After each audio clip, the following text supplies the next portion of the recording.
Okay, what's going on, everyone? Welcome to a very special episode here on the Coyote Peterson channel. A lot of times when we do live streams, the questions are going by so fast, we miss dozens, if not hundreds of them. So we asked all of you a few weeks ago to write in some questions that we could answer. Yep. We had over 500 questions submitted in just a couple of weeks, which is amazing. Now, we're not going to get through every single one. However, we've chosen some amazing questions, and today Mario's going to interview me, and I'm going to answer them. Yeah, pretty straightforward. Now, the first set of questions are the longer format questions. We're going to give a shout out to the person that asked the question, which is kind of cool. Now, bear with me. I'll try my best. There are some names here a little difficult, but I'm going to try my best. Now, the second part is what we're going to call like the rapid fire questions, where I'll just ask you these sets of questions, and you're just going to give the first thing that's on your mind. Okay, sounds good. Well, here we go. Let's get into the questions. All right, let's start off with Nate G. from Nutley, New Jersey. Nate G. from Nutley, New Jersey. That sounds made up.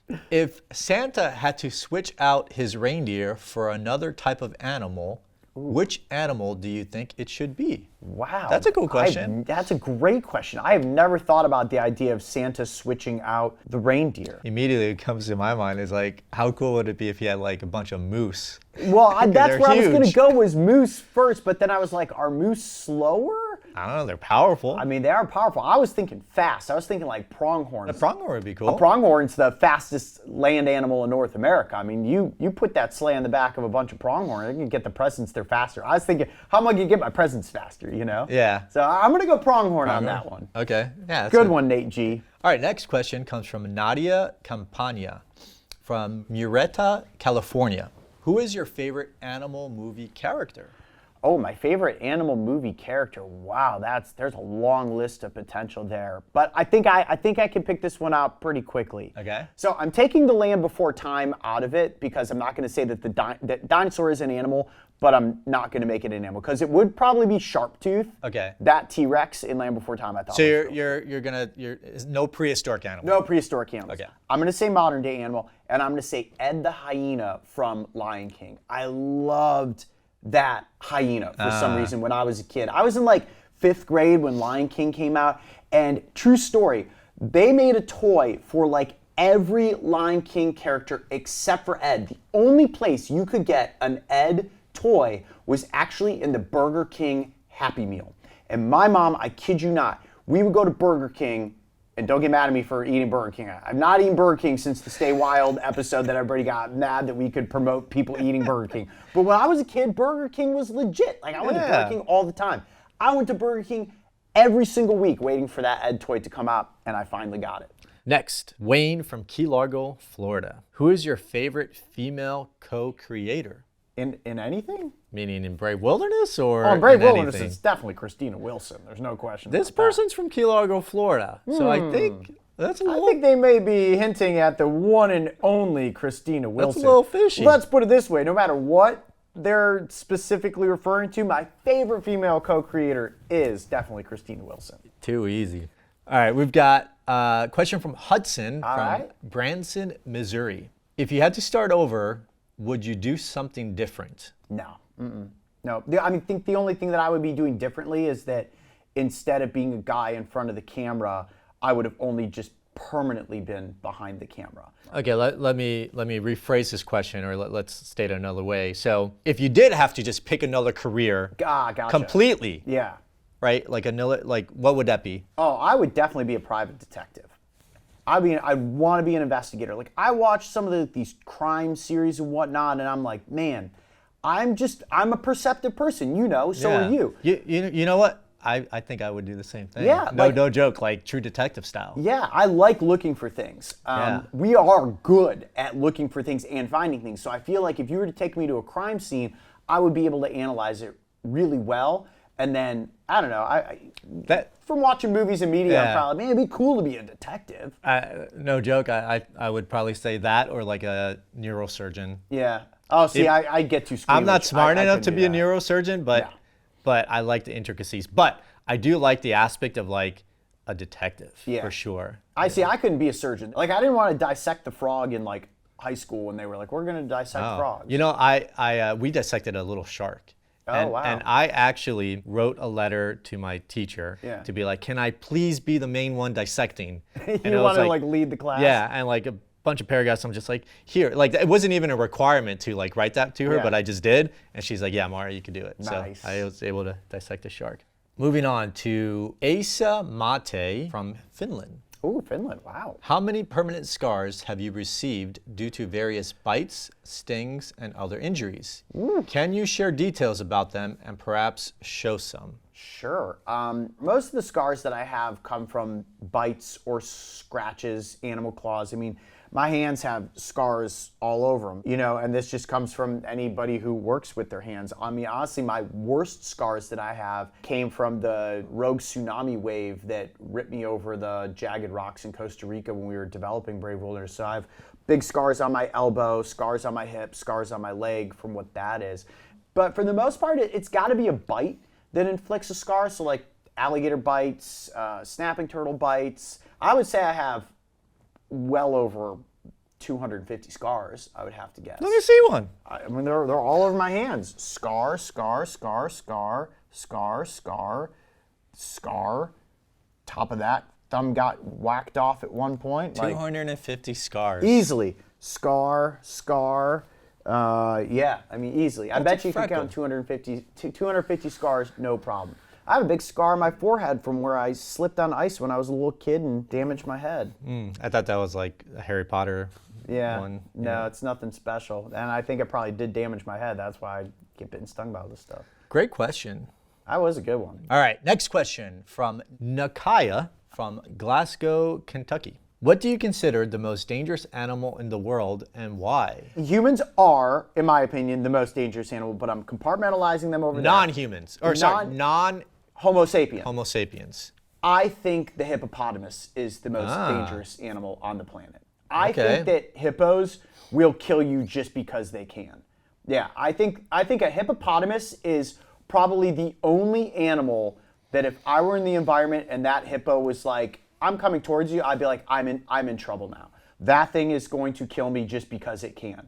I mean, I've seen the videos of hippos chasing boats. I know stories of people that have been attacked by hippos, and hippos are not ever killing you because they're going to eat you. Hippos are killing you simply because they're like, maybe you're in my territory, and it's not like I'm gonna scare you away. No, I'm gonna chase you. I'll come out of the water and chase you on land. And people don't realize how fast hippos are on land. You can't, like, people are like, I could outrun a bear. No, you can't. You cannot outrun a bear the same way you cannot outrun a hippo. Yeah, that's fair enough. It's a tough question, but I would say humans. But other than humans, the most dangerous animal statistically would be something that kills a lot of people, right? And that would be something like mosquitoes that transmits certain diseases like malaria and things like that that kill a lot of people in mass. So. True. Good question. Yeah. Next question is from Madison from Rutherford, New South Wales, Australia. Oh, Madison from Australia. Let's go. All right. One of our favorite destinations. If you can go back in time to see a cool animal in history, when and where would you go, and which animal would you want to see? Well, I mean, pretty obvious to say that I'd love to see a dinosaur. I'd love to see a T-Rex, no matter how terrifying that might be. But I'm gonna skew away from that. I'm gonna just pick something different than what would be like, oh, obviously T-Rex. I really feel like I would like to see one of those huge prehistoric moa birds. And it's not the moa. But it's like the terror bird. Yeah, like the terror bird, that huge thing. Like, for some reason, I think something like that is almost more scary than a dinosaur in some instances. And several of those hunting, I think it'd be a really cool thing to go back and see. All right, how about a saber-toothed cat? How about let's do this. What animal from the Cretaceous? T-Rex. T-Rex. What animal from the Pleistocene? I mean, you did say saber-tooth. Yeah, I mean, I'd probably be a saber-tooth, but there's so many types of saber-toothed cats. But like the quintessential, like the big one, like the Smilodon. Smilodon, yeah. Yeah. And then what would you do more contemporary, like? It's been extinct recently. Yeah. I think a dodo bird. Would be pretty sweet. Okay. Thylacine would be cool. I'd love to see a thylacine, but dodo bird, I feel like, I don't know, it'd be so cool to just like, a thylacine, don't get me wrong, super cool, but I'm kind of like, I see mammals walking around all the time. Like to see I love seeing turkeys out in the wild. Like every time I see turkeys, I'm like, it's turkeys! But to see like an entire gaggle of dodo birds. I don't know what a group of dodo birds is called. A dingus? A dingus? I don't know. I think that'd be so cool. Just a bunch of dodo birds like gallivanting around. All right, next question from Artine. Okay. From Albany, New York. Coyote, spending so much time in the wild must be exhilarating. How do you recharge after a day of intense filming and exploring? Well, when we're out producing content, I mean, we eat food. Like a lot of times when we're on production trips, like it's so intense and it's a lot of times going so fast. And by fast, I mean like working. We don't necessarily defrag all that much. But then again, I think it does depend on the location. Certainly when we're not in the field, probably my favorite relaxed time that just allows me to turn all of it off in business and entertainment is I do a lot of yard work. I enjoy working in my yard, landscaping, mowing the lawn. It sounds ridiculous, but that really does just allow me. I put on my headphones and I just get lost in doing stuff that's just sort of this monotonous, repetitious pattern. Yeah, I could definitely attest when we're out in the field and we finish filming, the best thing is to feel like, cool, we've got an episode under our belt. Yeah. So the pressure is off. And generally what we do at that point is like, hey, let's go explore the city, the town, the area we're in. We'll go look for vintage toys. The vintage toy store shopping is actually a great example of like, oh, well, we've done our main work, let's go buy some toys. Yeah. We're like 12-year-old kids, you know? I got all my chores done, now I want a toy. Go mow the lawn and then you'll go get some toys. All right, cool, great. Let's get to the next question. All right. From Colton, from Bakersfield, California. Ooh. What key does a housefly hum in? Colton, that's a great question. What key does a housefly hum in? I don't know. I feel like there's different houseflies. See, you went with a high-pitched noise. That's more like a mosquito to me. I feel like a housefly is like a... The answer's here. We've got the answer. I'm going to say it's B. How many keys are there? I think like 5. Okay. A, B, C. Wait, that was this letter. I don't know. I bet it's something like F minor or something like that. The answer is F, the key of F. Ah, see, that was like, wait, is that a trick question? Because fly begins with F. It has. I don't know. All right. But that was your question. All right, F it is. Next question comes from Tracy from Pilar, Buenos Aires, Argentina. Wow, Argentina. All right. Hola. What is your favorite cryptid? Oh, well, it's definitely Bigfoot, obviously. I mean, Bigfoot, I've been such a fan of Bigfoot. I mean, I remember the day when I was in like 2nd grade and I found this book at a library in my grade school, and I don't even remember what it was called. It wasn't like a cryptid book. It was, and to this day, I don't know what the book was called. I cannot find the book, but I remember picking it up and opening it, and there was like this black and white sketch of like a gorilla man, and I was like, what the heck is that?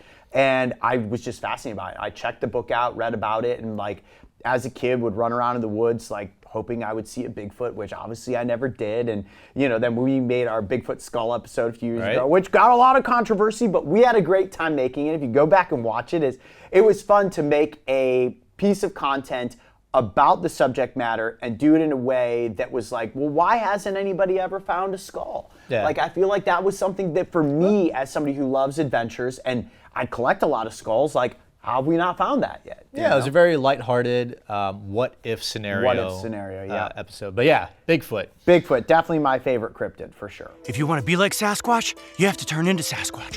Whoa, whoa, whoa, whoa. Next, we've got Arit from India. Ooh. What is the single greatest threat to wilderness areas today? Wow, single greatest threat to wilderness areas today is without question just straight up humans. It's just us, man. Like, humans are the crux of everything that is going wrong for the natural ecosystem. You can't sugarcoat it at this point. We certainly, as humans, with our machines and our ability, have come in and greatly changed the landscape for what nature used to be and where it's going. So from deforestation to climate change to pollution to invasive species, right? Those are all of the things that humans are inducing and causing. Right. Like the climate's always been changing. Like you go back to the time of dinosaurs to the time of day. Like the climate was changing, but the dinosaurs weren't putting plastic in the ocean. You know, the dinosaurs weren't overfishing things out of the sea. The dinosaurs weren't cutting down pristine rainforests and planting palm oil plantations. Right. You know, so the impact that we are having is definitely the biggest deficit to nature. A lot of threats out there for sure. All right, next question comes from DJ from Scarborough, Maine. Hey Coyote, do you think that when an animal or insect bites or stings you that they feel bad after? That's interesting. I don't think Do they have feel remorse? bad at all. No, when something bites or stings me, I think it feels like, sweet, this thing has put me down, now I have the chance to get away. Reptiles and amphibians, birds, I think those all have a cognizance that has real personality. When I look at a bug, I don't think that it's thinking like that. But what about praying mantis? You know, praying mantis looks at you. Yeah, but it's like, I don't think it's connected in the way that we think of emotion, where to answer that question, it's like, oh, it feels bad. I don't think it feels bad at all. I think it's analyzing, can I get away, or can I eat it, or is it going to hurt me? And if it needs to inflict a sting, it has succeeded in its biological purpose for that stinger and that venom, which is something that maybe was going to eat me or hurt my nest.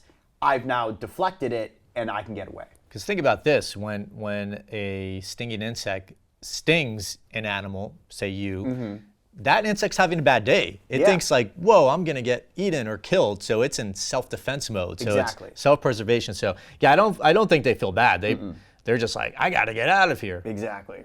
Great questions. All right, next up, we've got, I'm gonna try and pronounce this properly, Ole Isaac from Oslo, Norway. What is your favorite animal trait or cool feature of an animal? I think it's gotta be how octopi can like morph their bodies, like instant camouflage, not only in color, but also in shape. The camouflage is just uncanny. I wish I could do that. I wish I could go into any situation and just be like, you know what, I'm gonna just disappear and be a fly on the wall, or an octopus in the rocks, and just, you're just like, you can't see. Plus the way that they're able to like just morph their body and fit through like any orifice, like it's pretty crazy. Pretty amazing, instantaneous, especially if you see it in real life. They just will turn a different color completely or a different texture in their skin. So they go from smooth to like kind of rough. Yeah, amazing. Great questions so far. Yeah. So we've got a few more of the long format questions, and then we're gonna get into the fun kind of like rapid fire stuff. All right. Jorny from Harrison, Michigan. What is your favorite movie or series of movies? I mean, how about I give you a movie and I give you a TV series? Okay, sure.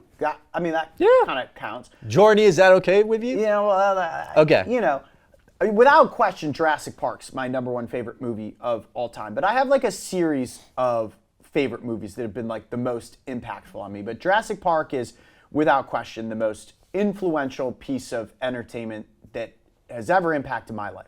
My favorite television series of all time is actually a show called Lost. Absolutely love that series. I've watched it multiple times. Next up, Christina from Orlando, Florida. What is your favorite book that you have ever read? I'm not going to count Jurassic Park because I do like Jurassic Park, the book, but I read another book before Jurassic Park that I think probably for me was like one of the most impactful, Watership Down. The book about the rabbits. And it was a very graphic, kind of actually violent book, but about the Society of Rabbits. You know what Watership Down is, right? Never. Oh, really? Never heard of it. Yeah, Watership Down is an amazing book. They made it into a movie a few years ago that was actually pretty good. But yeah, I'd say favorite book of all time is probably Watership Down. Cool. All right, Skylar from Piedmont, South Carolina wants to know, what was your best Halloween costume? Ooh, Skylar, good question. Best Halloween costume. Man, I've had some zingers. I think my favorite all time though, and I've done some good Batman ones. One year in college, I dressed up like Raphael, the Ninja Turtle, when he was dressed up like a human in the first Ninja Turtles movie. So I had full turtle costume and then the trench coat and the hat on top of it. When was this? This was when I was in college. And I had real size and everything. Like, I brought them to a party. People are like, you brought weapons to a party? I'm like, I'm a Ninja Turtle. I gotta have legit weapons. Okay. Yeah, Raphael dressed up as a human. So I was a human, dressed up as a turtle, dressed up as a human. Next question from Tavish, Orlando, Florida. What music do you like to listen to? Who is your favorite musician or musical group? Interesting. There's a huge variety, but if I was backed into a corner, it's like #1 artist of all time, I'd have to say Tupac. I also listen to a lot of movie scores. My favorite music composer is Thomas Newman. So, like for example, I listen to a lot of like rap and hip hop music when I'm at the gym or when I'm playing basketball. When I'm writing or doing creative work, I'm listening to movie scores. Actually, recently I've been listening to a lot of American Indian music, like very sort of spiritual, but like very organic. Just soothing music. It's very calming. Like I'll put that in my headphones and go out and do yard work, and you're just like engulfed in it. So huge range of stuff over my life that I've listened to. Like a lot of vintage stuff from like the 60s and 70s. I love that era of music. But at the same time, I'll also listen to stuff from like the 20s, like the old timey like Prohibition days, jazz type music that was in clubs. Like I love all that. So. And you also like Christmas music. I do like Christmas music. Because every time we're in the season and you get in his car, usually he's got like a station with Christmas music on. I know. I think like right now, like around Thanksgiving time when we're filming this interview, Christmas music is about to hit full bore. Yeah. And we are down to our final long format question from Stella Rose from Stella Rose. Loveland, Ohio. Okay. Would you ever start a bite force index? Bite force index. Probably not. I feel like the things that I've gotten bitten by are just kind of what they are. And the problem with a bite force index, you've got too many things that have a bite that's so catastrophic, like we couldn't test it. Like I couldn't test a saltwater crocodile bite. I couldn't test a lion bite or a shark bite. However, we have in the past spoken a lot about how could we actually use a device to, like, say, have an alligator bite that device and generate bite force, right? Yeah. And right now, there is no device out there that actually good device. fits that. Yeah. So National Geographic used to do like stuff like that, but they would create their own like devices. Yeah.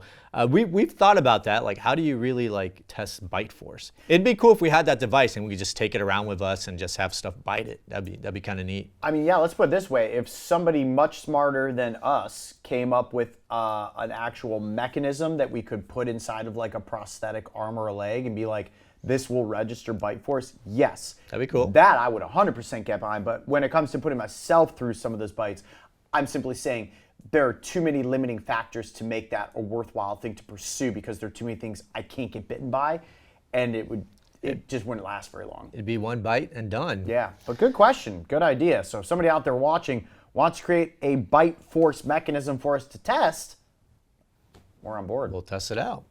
All right, fantastic first part. A little disclaimer for the speed round. Okay.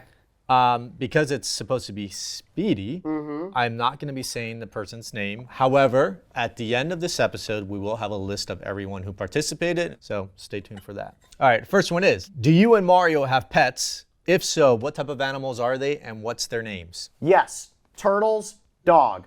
Sulcata tortoise named Greenbeam, snapping turtle named Nubbly and Indigo, and a dog named Charlie. Little dog named Gigi, 2 tarantulas, one named Charlotte, the other one named Tucson. Next one, sandals with socks, yes or no? No. Yeah, no, for sure. All right, next one. What is your favorite kind of pizza? Hawaiian pizza. Ew. Next, what is your favorite superhero? Wolverine. That's a good one. All right, next one. How mental do you think pain is? 100% mental. All right, next one. What was your favorite location to film in? Alaska. What mythical creature do you wish was alive? Question mark. Well, I believe Bigfoot's alive, so I don't wish Bigfoot was alive. But if there was one that I wish was alive, Loch Ness Monster. Okay. How many times have you received antivenom? None. What is your favorite episode you made? All time, I would probably say the Wolverine episode. Were you always fearless when it came to being bit and stung, or was it something you had to overcome? For the most part, fearless, but definitely something I had to gradually overcome. All right, next. Do you get sick less often now that you have exposed your body to different kinds of venoms? Yes, I hardly get sick ever. But you were sick yesterday. I have a little bit of a respiratory infection right now, but that's because I breathed in a lot of dust cleaning. Okay. That was my bad. What is your favorite food? Barbecue ribs. What is your favorite outdoor game? Cornhole. What has been the strangest... Wait, does basketball count? Yeah. Oh, then basketball. I thought you meant like backyard game. What has been the strangest or most surprising animal experience you have had that you haven't shared in a video? I once got bitten by an opossum in a stage presentation and bled all over the place. Which episode or animal did you put the most effort into, but for some reason it didn't succeed or had to be canceled? Hagfish. What's your favorite Halloween candy? Reese's Pieces. Where and what did you study? What was your favorite part of your studies? Ohio State University, and I created my own degree in screenwriting, producing, and directing. What was your favorite DC superhero growing up? Batman. What is your favorite Lord of the Rings movie? The Two Towers. What are the most important things that kids should think about before asking for a pet as a gift? Do you have the responsibility and the financial resources to take care of that pet to ensure that it has a long and happy life? How many pets, creatures, bugs, animals did you bring home, and did your mom told you, no, you can't have it?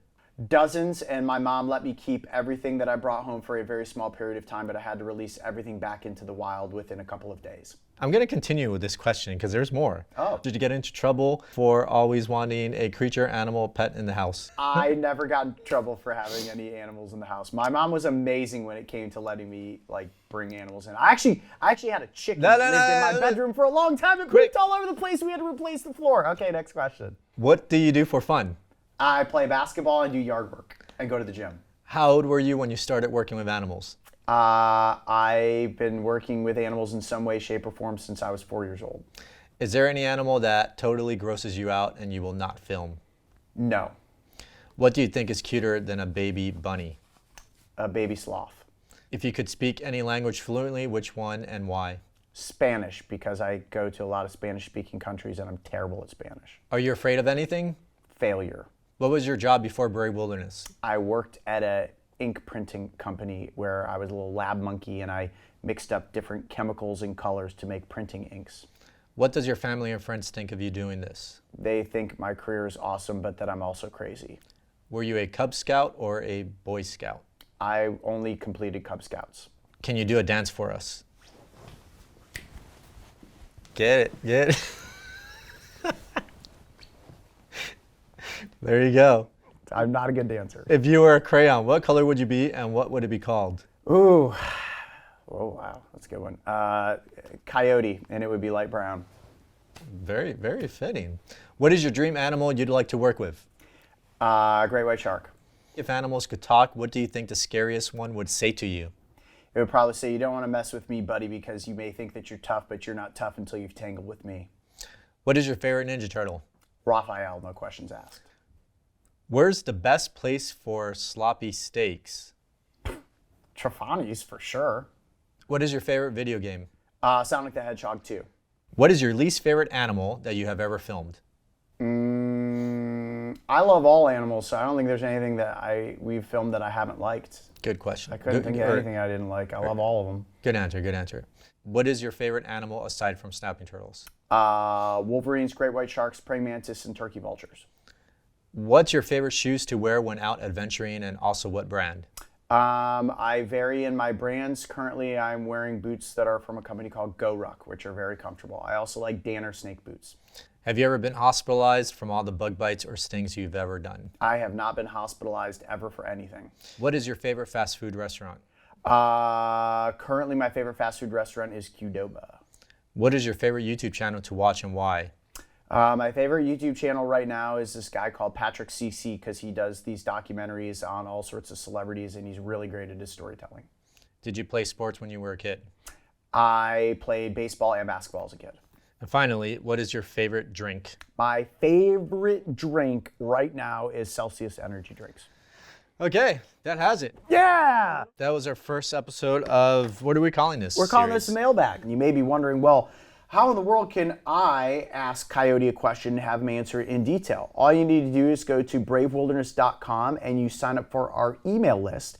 through that email list, we will eventually reach out to you and let you guys know when we're doing the next one of these. I think we're going to be doing these one a quarter starting in 2025. So you guys all have the chance to write in. The more detailed the question, the more elaborate, the more off the wall the question is, the better the chance of it getting picked for Mario to ask me and me to answer. Yeah, this is a great way to get to know us a little bit better and take that deep dive. That's right. Yeah, there were some of these questions I could have gone on and on and on. Again, I like sharing this information with everybody out there that's willing to ask the questions and learn about it. And no question is off the table. I'm a very open, honest individual, as is Mario. So ask away. Yeah, as my teacher used to say, there are no stupid questions, only stupid answers. There you go. I'll take that piece of advice with you into 2025. That should be everybody's motto. All right, guys, thanks for watching. Be brave, stay wild. We'll see you on the next Mailbag. Mailbag. Yeah. Good job, man. All right, man. You're a good Cool. interviewer. That's probably why you got Global Guardians coming out here soon.